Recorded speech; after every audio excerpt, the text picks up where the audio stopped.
Om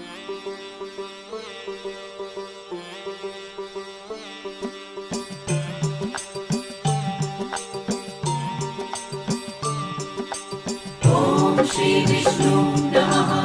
Om Shri Vishnu Namaha. Om Shri Vishnu Namaha. Om Shri Vishnu Namaha. Alright, today I want to be talking about my granddad. You know, he passed away 9 days ago, and it was on the 18th. He passed away at 1 p.m. and my mum was holding his hand, and I only found out around 1:30 because I was packing food for my grandma, and I just called him to the hospital because my wife's mum said how, you know, she had called there and she heard my grand cry, so I called in and they said he had passed away. So I went straight away there and I found out that my granddad passed away. My mum was holding his hand and he was on 100% oxygen and his face was all itchy, and he was taken to hospital on the 15th, you know, because I was with him for the last 4 days before that, and he was feeling really unwell. He had wheezing, but the nursing home refused to let me take granddad to the hospital. So I was angry with them, saying, you know, I have to take granddad to the hospital because he's really not well. But what happened was they thought that it's because of his COPD, but they didn't know that he had a chest infection. And the nurse, she genuinely, at the beginning I was angry with the nurse, but then when I think back, she was genuinely caring for my granddad. She thought it's cold, it's wintry, he's going to get on the ambulance, go to the hospital and wait for them to just send him back home because it's his COPD. So, you know, she said they had their own nurse and doctor. So the lady checked his pressure and told me around 11 p.m. just the night before, on the 14th, you know, or a few days before that, how his pressure was 155/96 or 95, and she said it's fine for his age, and she said they'll only take him to the hospital if his pressure drops. But she had sent their own doctor, because he was staying at the nursing home in Sydenham, right next to the Quick Fit. And you know, that's because Gran must have gotten so stressed out. She had left to Sri Lanka, and my mum was looking after him for 3 weeks. She was staying overnight, and the others were busy. The other brothers and sisters were busy, so they couldn't be around him all the time, and so they had to put him in a nursing home. And you know, we all went to visit him and stayed with him till night, and he just needed to sleep the night there. And I was talking about taking him back home and trying to arrange for everyone to be around, like take turns, but you know, unfortunately on the 15th, you know, as I got that blessing on around 9:15 to 9:25, I had got a call about 10 a.m. that he had been taken to the hospital, and my gran asked me to go straight to Lewisham Hospital to see him, and his pressure had dropped all the way down to like 57/37 or something, but he kept rising and going down, and they said that they were going to do their best.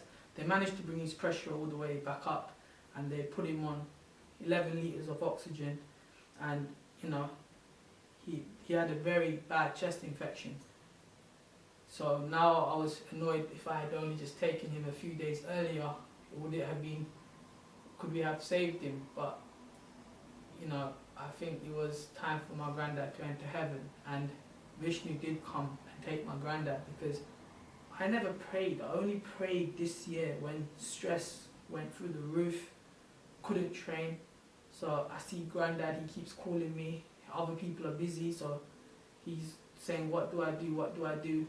And he's in agony, so I'm stressed out even more, and I come home, and that's when someone make a small joke about my religion. I get really angry, and I'm just searching, watching Michael Wynn's Soul Traveller's Guide, trying to find the truth. I'm just digging deep and deep, you know, looking at numerology, astrology, trying to find the truth, like trying to find who I believe to be God. And I sincerely believe Vishnu and Goddess Lakshmi, Lord Vishnu and Goddess Lakshmi, to be the God, Lord and Goddess of the heavens above, and their royal servants are the cobras, which I'll speak about later. But my granddad, he was an inspiration to everyone. even though I had so many problems and I was annoyed that no one took me out, he couldn't take me out. When money was stolen from the house twice when I was 17 years old, just before my sister ran away, you know, everyone thought it was me who stole the money.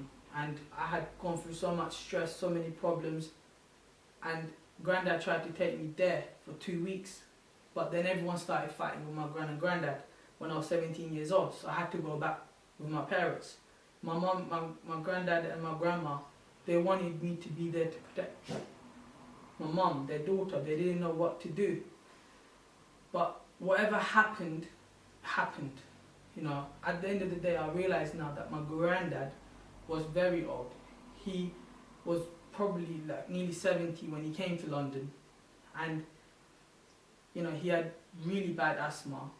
He was a head teacher in Sri Lanka, and he was the youngest of 4 children.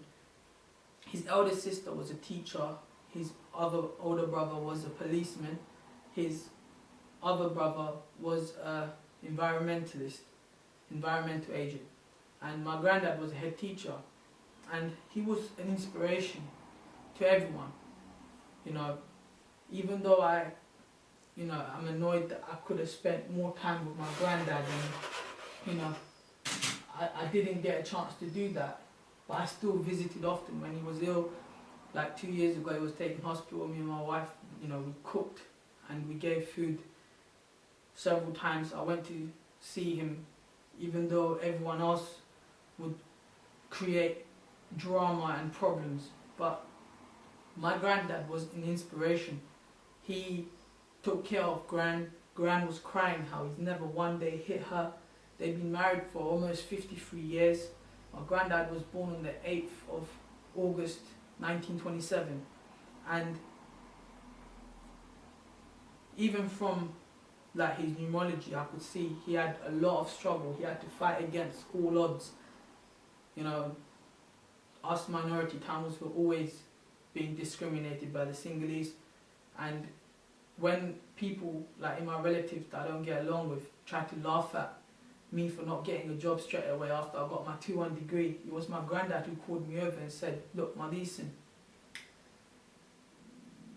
when I finished my studies as a teacher, I never got my training contract for over 8 years. He didn't get a training contract. He had suffered huge delays in his life. So when other people like my grandma and her other daughters would try to laugh at me because I don't talk to the whole family, right?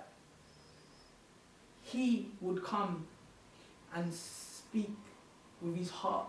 He wore his heart on his sleeves. Like my granddad, I wear my heart on my sleeves. And he is a man of inspiration.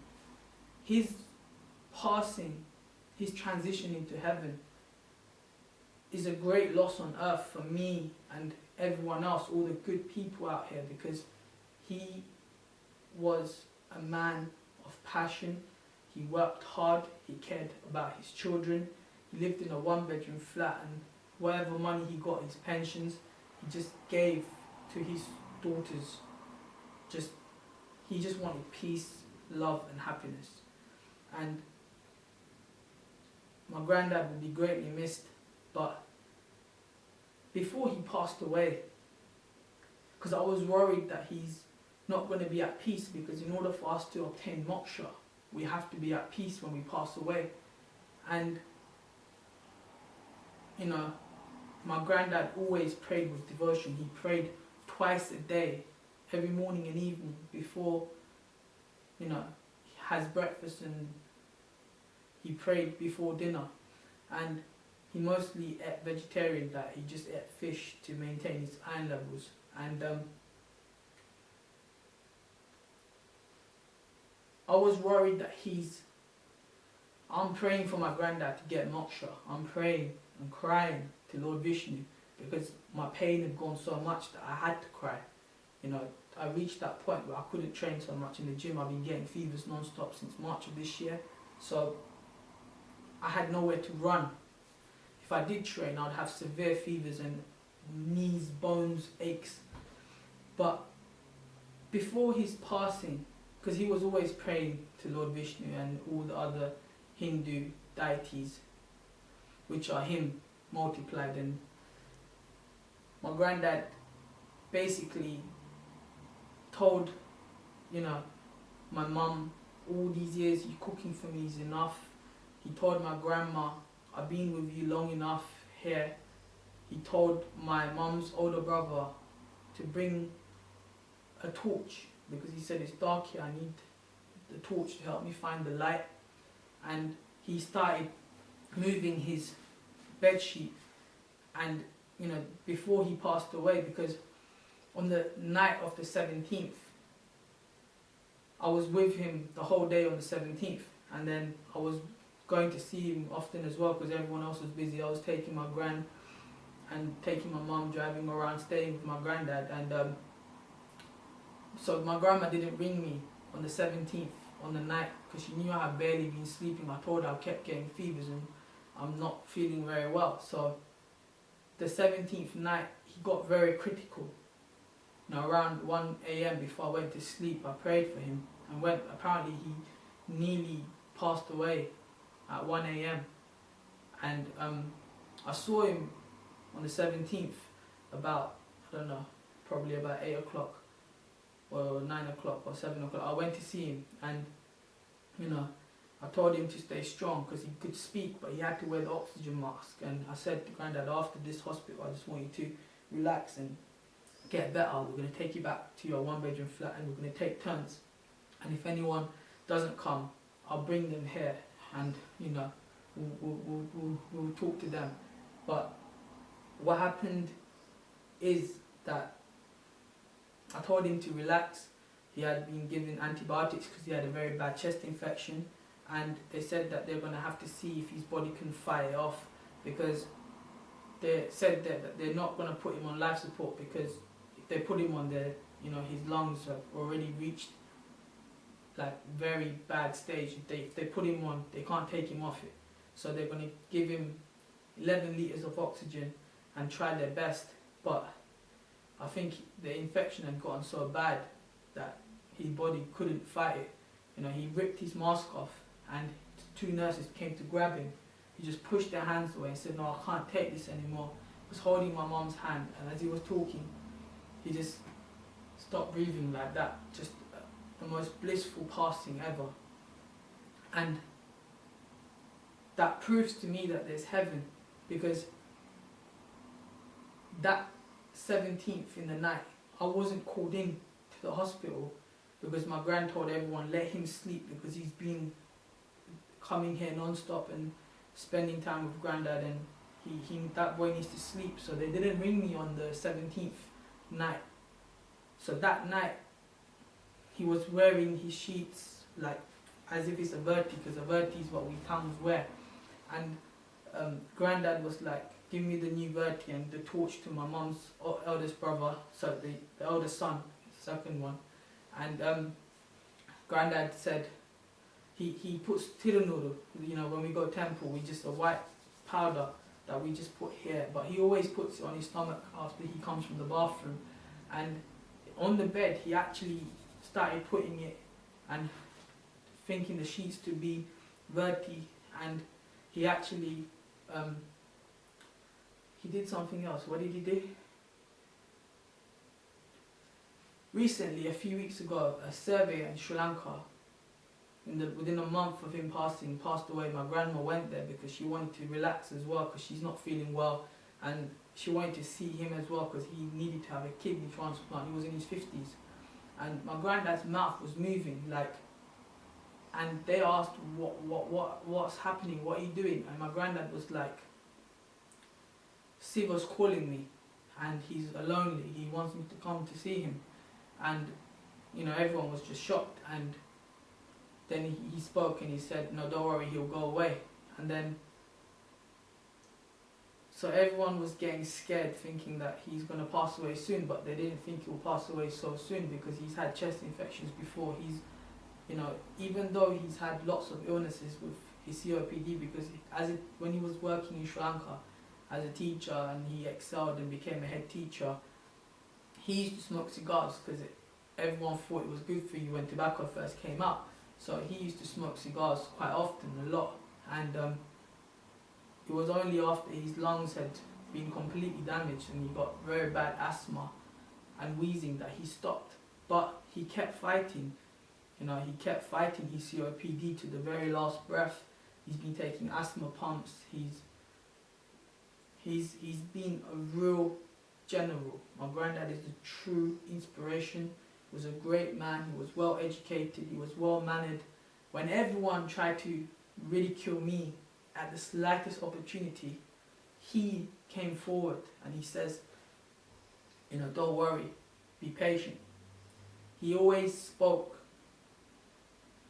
with his heart. He's never been nasty to me. My granddad has never been nasty to me. And this video is dedicated to my granddad. May he rest in peace forever in heaven, in the heavens above, with Lord Vishnu and Goddess Lakshmi. Om Shri Vishnu Namaha. I've been watching the Mahabharata to understand while I'm digging deep, and there's a new episode been out, and it's a story of the Mahabharata war, and basically Vishnu comes along in there and he gives speeches of wisdom, and one of the parts where he came in, it stuck with me. When I hear good things, it sticks with me. And if you see this, my whole life has been almost like the character of Arjuna. You know, I've always tried to excel. After school, if I'm stressed out, I'll go to gym, I'll train for hours and hours and hours, and everyone will be like, why are you training from 5 to 9 p.m? You know, but my granddad, he was always a man of excellence. He always chose the righteous path, and my granddad always worked hard, and he always excelled. And this is one of the, I want to read something. It's a speech from Vishnu from the Mahabharata show, but these are words of wisdom I want to leave with everyone else. Just have a think about, because I found this very valuable, and I'll just read it out. I asked my wife to just write it down for me, but Vishnu comes and speaks in the show, and it goes here. He says, what does superiority mean? Superiority means having more knowledge than others. In other words, it is immaterial, how much knowledge you have obtained. The thing that matters is how much more knowledge you have obtained than others. In other words, the desire to be superior makes even obtaining knowledge a competition. And when does victory become decisive in a competition? It is possible to be superior for a limited period of time, but no one can be superior forever. That is when discontent, agony and struggle are born. But instead of becoming superior, if one tries to excel, then what would it be like? To excel means to obtain all that is worth obtaining. It is not out of the desire to gain more than others, but merely for the contentment of the soul. On the path of excellence, one does not compete with others.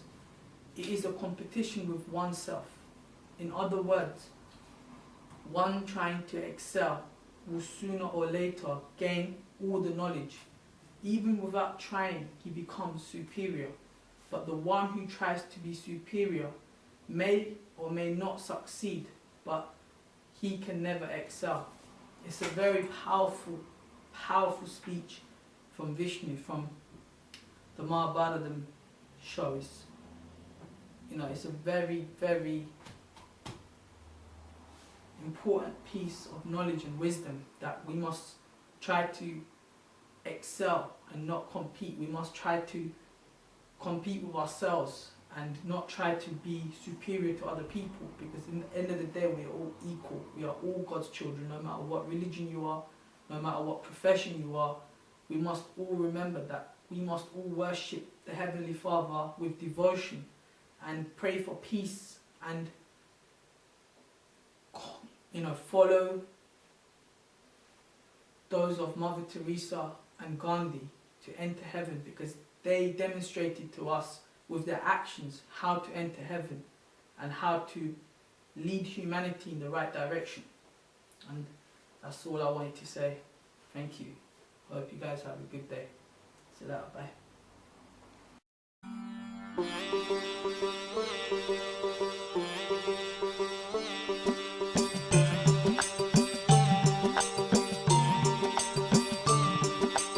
ॐ श्री विष्णु नमः ॐ श्री विष्णु नमः ॐ श्री विष्णु नमः ॐ श्री